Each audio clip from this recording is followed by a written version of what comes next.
CJP నిరసనల వెనుక అదృశ్య శక్తులున్నాయని Telangana BJP అధ్యక్షులు రామచంద్రరావు ఆరోపించారు. కాంగ్రెస్ పాలనలోనూ పేపర్ లీకేజ్ ఘటనలు జరిగాయన్నారు. అన్ని రాష్ట్రాల్లోనూ ఇలాంటి ఘటనలు జరుగుతున్నాయని తెలిపారు. సీజేపీ పేరుతో కొంతమంది విద్యార్థులను రెచ్చగొడుతున్నారని మండిపడ్డారు.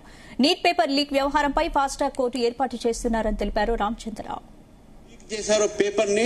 పేపర్ సెట్ ఎగ్జామినేషన్ బయటకు పెట్టిందే ఈరోజు ప్రభుత్వం, దాన్ని బయటకు తీసుకువచ్చిందే ప్రభుత్వం. అందులో కూడా కాంగ్రెస్ లీడర్లు ఉన్నారు. పూనాకు మహారాష్ట్రకు సంబంధించినటువంటి కుల్కర్ణి అయితే ఏంది, అక్కడ ఉన్నటువంటి ఒక వ్యక్తులు ఎవరైతే లీక్ చేశారో పేపర్ సెట్ చేసిన వాళ్ళు లీక్ చేశారో వాళ్ళు కాంగ్రెస్ పార్టీకి సంబంధించి ఉన్న వాళ్ళు చేసినటువంటి లీక్. మీరు నిజంగా కూడా నీట్ లీక్ అయింది, దాని మీద మాట్లాడాలి అంటే రాహుల్ గాంధీ గారు పార్లమెంట్లో మాట్లాడచ్చు. సిపిఐ సరే వాళ్ళకు ఉన్నది ఎవరో ఉన్నారో లేదో తెలియదు, వాళ్ళకు కాంగ్రెస్ పార్టీ మాట్లాడచ్చు. ఇండియా అలయన్స్ లో ఏమైనా మిగులు ఉంటే ఇండియా బ్రేక్ అయిపోయింది కదా, ఎవరెవరితో ఉన్నారో మనకి తెలియదు, ఇంకా మనకు ఉంటే అక్కడ మాట్లాడచ్చు. బయట రోడ్డు మీద ఏంటంటే నాకు అర్థం కాదు.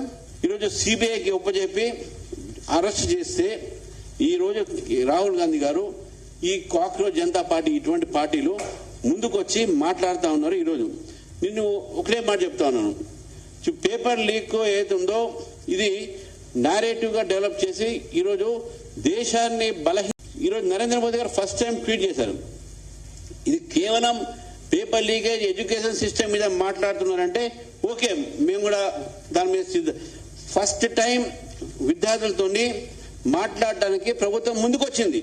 ఎగ్జామినేషన్ బయటకు పెట్టిందే ఈరోజు ప్రభుత్వం, దాన్ని బయటకు తీసుకువచ్చిందే ప్రభుత్వం.